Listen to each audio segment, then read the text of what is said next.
Okay, so today we're diving into something pretty fascinating. Mm-hmm.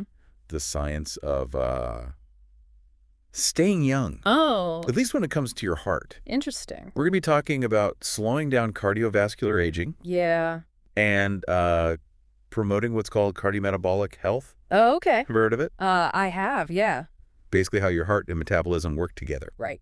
Huge thanks to London HeartbeatsZ Academy in the UK for the research that's fueling this deep dive. Oh, fantastic. Don't forget to subscribe to them on Facebook, Instagram, Spotify, and YouTube to get free, regular updates and not miss any future interesting discussions like this one. Yeah, that's a great resource. So, It's a hot topic right now because it turns out we have way more control over this yeah, than we used to think. that's exciting. We're going beyond the basics today. You won't just hear, eat your veggies and exercise more. Right. We're going deep. I like that. Yeah. We're going deep into 10 evidence-based strategies from a recent study in the European Heart Journal. Mm-hmm. Some of them might surprise you. I bet. Let's start with something that everyone's obsessed with weight. Yeah. But here's the twist. Okay. It's not just about the number on the scale. Ooh. Okay, so what are we really talking about then?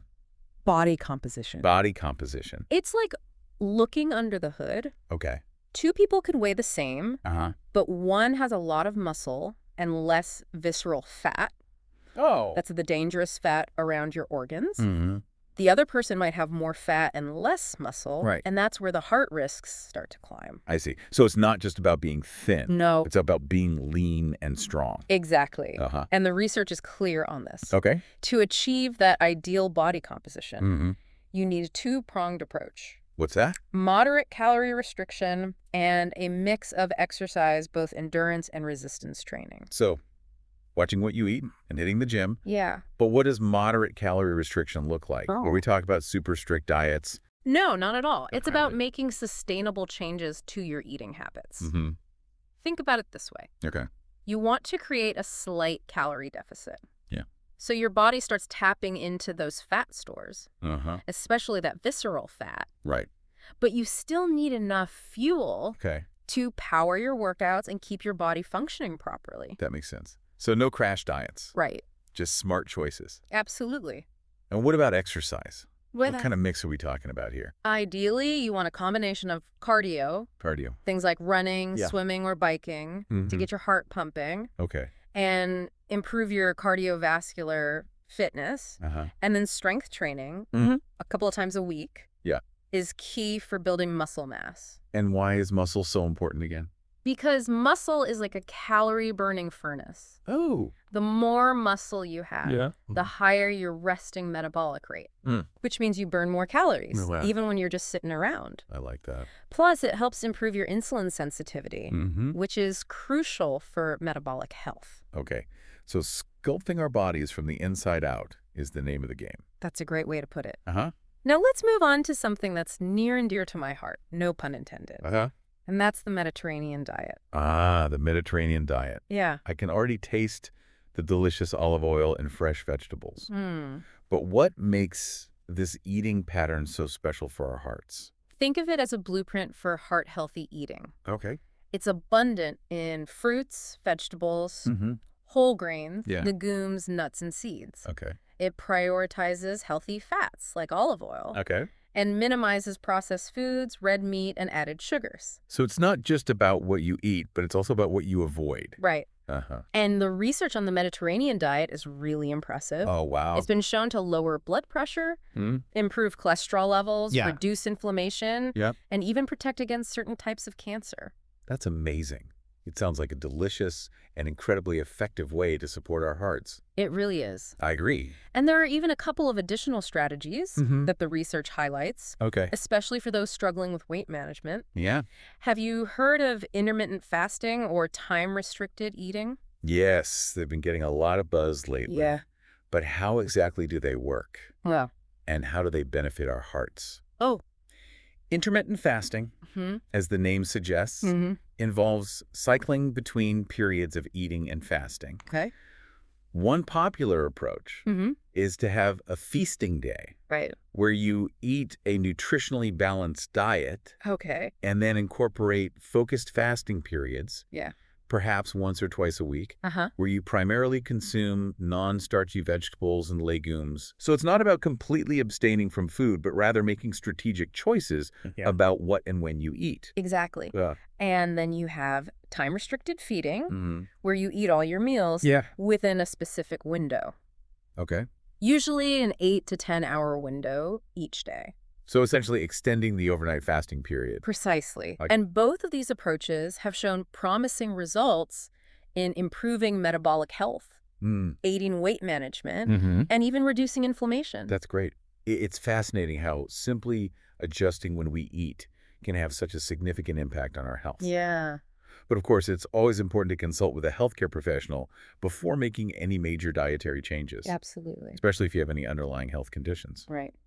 Now let's shift gears and talk about something Well, we all know is good for us, Mm, but maybe don't do enough yeah. of physical activity. You mean moving our bodies? Yeah. I'm all for that. But tell me, is hitting the gym for an hour every day the only way to benefit our hearts? Not at all. Oh, good. While structured exercise is fantastic, Mm-hmm. the research emphasizes the importance Okay. of moving throughout the day. I see. Think of it this way. Yeah. Our bodies weren't designed to sit for hours on end. That's true. So even small things like taking the stairs instead of the elevator Yeah. or going for a walk during lunch can make a difference. Absolutely. Wow. It all adds up. Okay. Aim for at least 30 to 60 minutes Mm-hmm. of moderate intensity physical activity Yeah. most days of the week. Okay. And it doesn't have to be all at once. So even short bursts of activity throughout the day can benefit our hearts. Yes. Great. And you can get creative with it. Mm-hmm. Mix in some brisk walking, Oh, yeah. gardening, dancing, Mm-hmm. or even just playing with your kids or pets. Right. What's important is to find activities you enjoy Yeah. and make them a part of your daily routine. I love that. And what about those of us who do have a more structured exercise routine? Yeah. What's the best mix for heart health? Think variety. Variety. Aim for a balance of cardio activities like running, Yeah. swimming, or cycling, Mm-hmm. along with strength training to build muscle Uh-huh. and flexibility exercises like yoga or Pilates. Okay. Sounds like a recipe for a well-rounded fitness plan. It is. Now let's address a topic that often comes up when talking about heart health, Mm-hmm. alcohol. Oh, yeah. I've always heard that a glass of red wine a day is good for you. Mm-hmm. Is that true?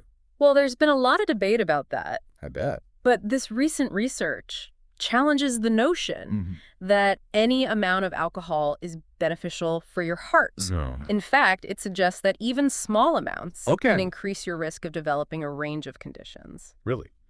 Like what? We're talking hypertension, Okay. atrial fibrillation, Mm-hmm. stroke, Right. and even certain types of cancer. Oh, wow. The risks are significant. So the message is clear. If you don't drink, don't start. Yeah, And if you do drink, moderation is key. absolutely.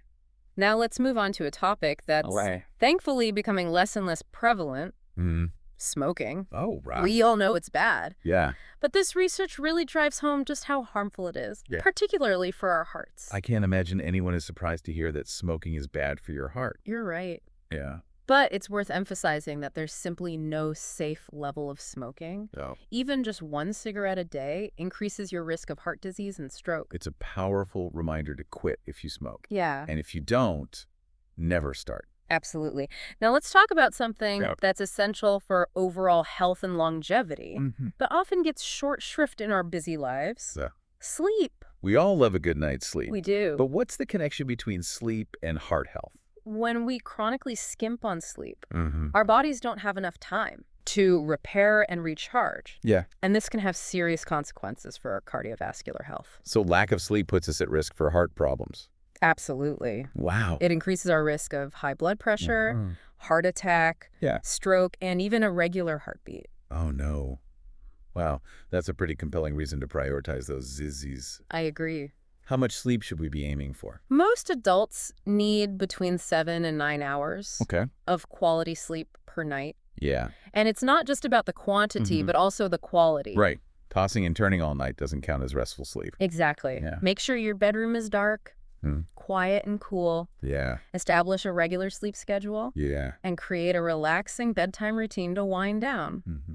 Avoid caffeine and alcohol before bed.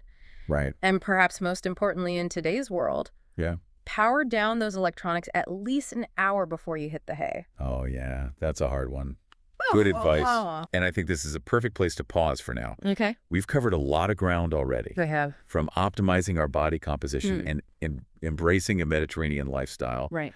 to moving our bodies more Yeah. and prioritizing sleep. Absolutely. We've only scratched the surface of these first few strategies. Oh, but we've got more to uncover, so be sure to join us for part 2 of this deep dive. I'll be here. Welcome back to our deep dive into the fascinating world of heart health and longevity. Yeah, it's good to be back. Before we jump into the next set of strategies, let's quickly recap what we've covered so far. Okay, sounds good. We talked about how it's not just about losing weight, Right. but losing the right kind of weight. Right. Focusing on body composition and reducing that harmful visceral fat. Yeah, that nasty stuff. Exactly. And remember, the dynamic duo for achieving this is moderate calorie restriction, not starvation, Right. and a balanced exercise program that includes both endurance and resistance training. I like it. We also explored the Mediterranean diet, that delicious and heart-healthy way of eating Yeah, one of my favorite. that prioritizes whole, minimally processed foods, Right. like fruits, vegetables, whole grains, and healthy fats.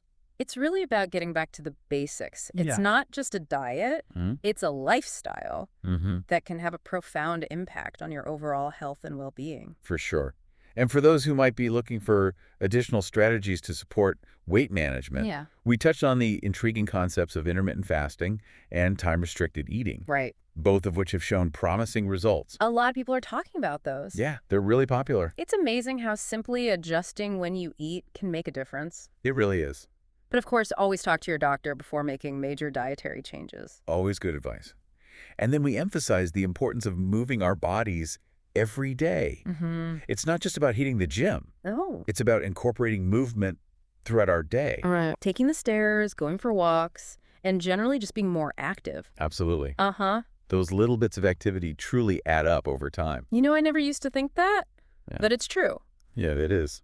And finally, we tackle the often debated topic of alcohol, revealing that the latest research challenges the notion that any amount is beneficial for your heart. Right. A lot of people think that a glass of red wine a day is good for you. Exactly. But the latest research indicates that even moderate alcohol consumption can increase your risk of various health issues. That's kind of sad, but it's true. Yeah. So moderation is key if you choose to drink.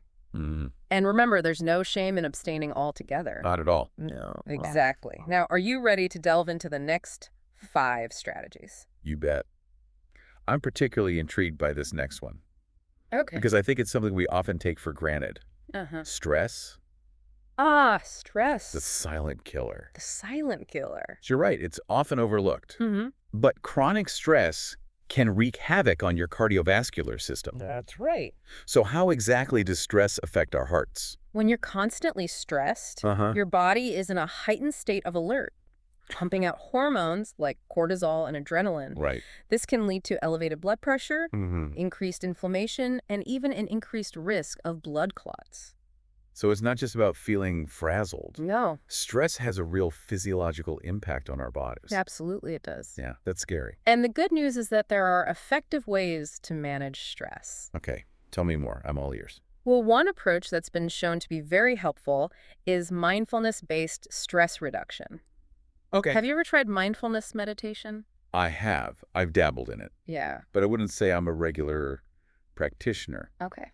What makes it so effective for stress management? Mindfulness meditation teaches you to pay attention to the present moment without judgment. It helps you become more aware of your thoughts, feelings, and bodily sensations, allowing you to observe them without getting swept away by them. That's hard. It is. So instead of reacting automatically to stress, we can learn to respond more calmly and thoughtfully. Exactly. I like that. And there are a variety of techniques you can use, like focused breathing exercises, body scan meditations, and even mindful walking. Okay. The key is to find what works for you and make it a regular practice. That makes sense. Sounds like a powerful tool for taking control of our stress levels. It really is. Yeah. Another strategy that the research highlights is cognitive therapy. Cognitive therapy. This type of therapy helps you identify and challenge negative thought patterns that contribute to stress and anxiety. So it's about rewiring our brains to think more positively. In a way, yes. Okay. Cognitive therapy helps you develop more realistic and adaptive ways of thinking, which can reduce stress and improve your overall mental well-being. I can see how that would work. And I love that these strategies empower us to take control of our stress response rather than feeling like we're at its mercy. That's exactly the point. Now, are you ready for a topic that's near and dear to my heart? Again, no pun intended. The power of connection. You're talking about our relationships, right? Yeah. Friends, family, loved ones. Exactly. It might surprise you to learn that strong social connections are not just good for your soul. They're good for your heart, too. Really? Yeah. How does that work? Well, when you have meaningful relationships and feel a sense of belonging, your body releases oxytocin, often called the love hormone. Oxytocin has been shown to lower blood pressure, reduce stress levels, and even improve immune function. So love really is medicine. It is. That's beautiful. And what about those who might be struggling with loneliness or isolation? Yeah, it's a big problem these days. Sadly, loneliness and hopelessness have been linked to an increased risk of heart disease. Oh, wow. It's important to prioritize those social connections. Reach out to loved ones. Join clubs or groups and nurture those relationships that bring you joy and support. It's a good reminder that we're not meant to go through life alone. We're not. We need those connections to thrive, both emotionally and physically. That's right. Now, let's shift gears and talk about a factor that's often outside of our control, but still impacts our heart health. Pollution. You're talking about air pollution, right? Exactly. Okay. You might be surprised to learn that air pollution, even at low levels, is a hidden danger to your heart. Really? How does it affect us? Tiny particles in polluted air can enter your lungs and bloodstream, triggering inflammation and oxidative stress. This can damage your blood vessels and increase your risk of heart disease and stroke. That's concerning. So what can we do to protect ourselves, especially if we live in areas with higher pollution levels? There are a few things you can do. Okay. First, pay attention to air quality reports and try to limit your outdoor exposure on days when pollution levels are high. Yeah, that makes sense. If you have to be outside, consider wearing a mask, especially if you're exercising. Okay. What about indoors? Is there anything we can do to improve indoor air quality? Yes. Okay. Make sure you're ventilating your home properly, especially if you're cooking or cleaning with harsh chemicals. Right. And consider investing in an air purifier to remove pollutants from the air. Okay, good tips. Yeah. Now, what about the opposite of pollution? Yeah. What about the healing power of nature? That's our final strategy for today. Okay. Connecting with nature. I love this one. Yeah. I always feel so much more relaxed and centered after spending time outdoors. And there's a scientific basis for that feeling. Studies have shown that spending time in nature, even just a short walk in a park, can lower your blood pressure, reduce stress hormones, and boost your mood. It's like nature is a balm for our souls and our hearts. Exactly. It is. So make an effort to incorporate more nature into your life. Go for hikes, bike rides, or walks in the woods. Yeah. Sit by a lake or ocean and listen to the waves. Garden, birdwatch. Yeah. Or simply take a few deep breaths of fresh air in your backyard. It all makes a difference. I love it. Such a beautiful reminder that nature is a powerful ally in our quest for health and well-being. It really is. And that wraps up our deep dive into the 10 evidence-based strategies for supporting cardiometabolic health and slowing down cardiovascular aging. Wow. It's been an incredible journey, exploring these powerful and often overlooked strategies. I feel like I've gained so much valuable knowledge and inspiration. Yeah. It's amazing how these seemingly small lifestyle changes can have such a profound impact on our heart health and longevity. That's the truth. Welcome back to our final part of this deep dive into the fascinating world of heart health and longevity. It's been quite a journey exploring these 10 evidence-based strategies. It has been. Yeah. And it's inspiring to see how they all connect to paint a picture of holistic well-being. It's not just about one magic bullet, is it? No, it's not. It's about weaving together all these different aspects of our lives, from what we eat to how we manage stress to how connected we feel to others. It's a reminder that our bodies are incredibly complex and interconnected systems. And that we have more power than we often realize to influence our health and well-being. Absolutely. Yeah, it's exciting. Now, before we wrap up this episode, let's take a moment to reflect on what we've learned. Okay, so we started by debunking the myth that it's all about the number on the scale. Right. We explored the importance of body composition, focusing on reducing visceral fat and increasing muscle mass through moderate calorie restriction and a combination of endurance and resistance training. Remember, it's about sculpting your body from the inside out. I like that. Yeah. Then we took a delicious detour into the world of the Mediterranean diet, a heart-healthy eating pattern that prioritizes whole, minimally processed foods and minimizes processed foods, red meat, and added sugars. It's not just a diet, it's a way of life that can nourish your body and soul. And for those looking for extra support with weight management, we touched on the intriguing concepts of intermittent fasting and time-restricted eating, Right.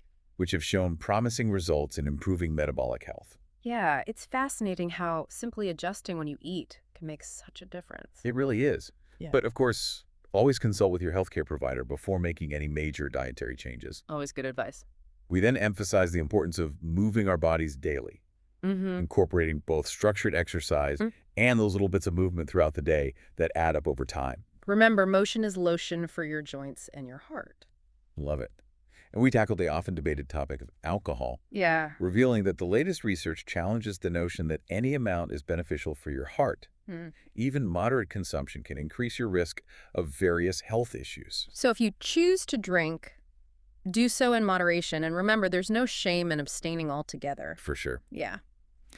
Next, we delved into the often overlooked realm of stress, exploring how chronic stress can wreak havoc on your cardiovascular system. That's right. But we also discovered effective strategies for managing stress, like mindfulness meditation and cognitive therapy. It's about taking control of your stress response rather than letting it control you. And we highlighted the profound importance of social connection, revealing the strong relationships and a sense of belonging are not just good for your soul, but also for your heart. That's right. Loneliness, on the other hand, can increase your risk of heart disease.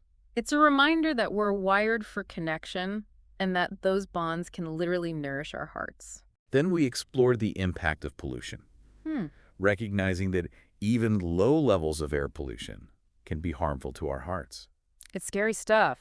We discuss practical ways to protect ourselves, like monitoring air quality reports, wearing masks when necessary, and improving indoor air quality. It's about being mindful of our environment and taking steps to minimize our exposure to harmful pollutants. And finally, we ended on a beautiful note, emphasizing the healing power of nature. Spending time in green spaces, whether it's a walk in the park, a hike in the woods, or simply sitting under a tree, can have profound benefits for both our mental and physical well-being. Nature is a powerful ally in our quest for health and longevity. It really is. It's been an incredible journey exploring these 10 evidence-based strategies. It has. And I hope you've gained valuable knowledge and inspiration along the way. Me too. So as we wrap up this deep dive, I want to leave you with a final thought. Okay, I'm listening. Think about one specific area within these 10 strategies that you're most drawn to. What resonates with you the most?